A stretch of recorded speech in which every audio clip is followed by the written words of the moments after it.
Hi again. We're almost through with Snowman. Rather than bore you with how I did the watercolor background on this, I've just gone ahead and done it. You can review another tape to see what I'm talking about. All we've done is come in and create the shadows that we're going to have.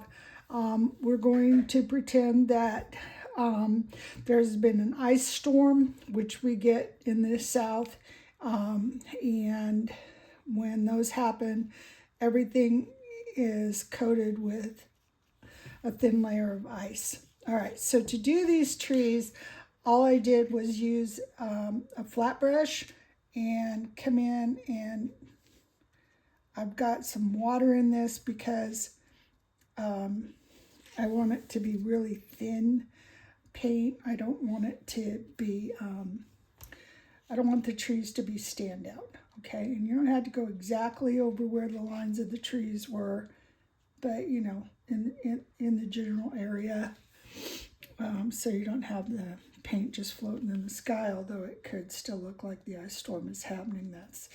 So it does fall where it didn't belong. It's not a huge deal. This is just real quick.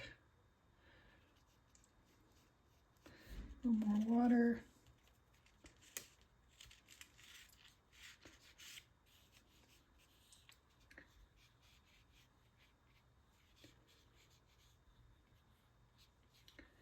Okay, that's done. Then we're also going to want it to be really thinned towards the back of the painting. We don't need it to have ice everywhere. And then as it comes down towards the front, you're going to want it to be thicker with the paint to be thicker with less water in it. It's closer.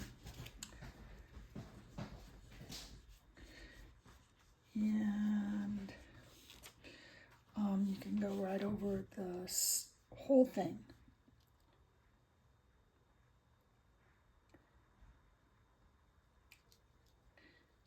Because you've already got all your shadows in there.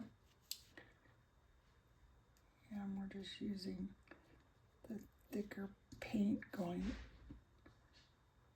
over the whole thing.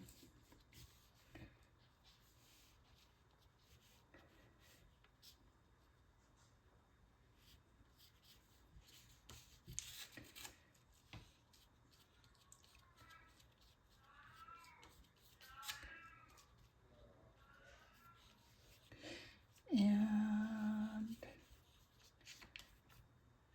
can go even right over the top of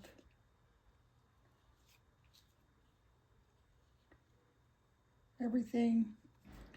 And the thicker you put on the glitter paint, the thicker it'll be. You're going to want to go ahead and put a little bit over the arms. Oops. Well, that got a little shadow in it because of the brown from the thing. So lesson learned. We can pick up just a little bit more of our glitter paint, come back over the scarf, and it's done. I think it looks really cute. Just real simple, real fast, and it's just another way to get things done. All right, hope you guys are having fun.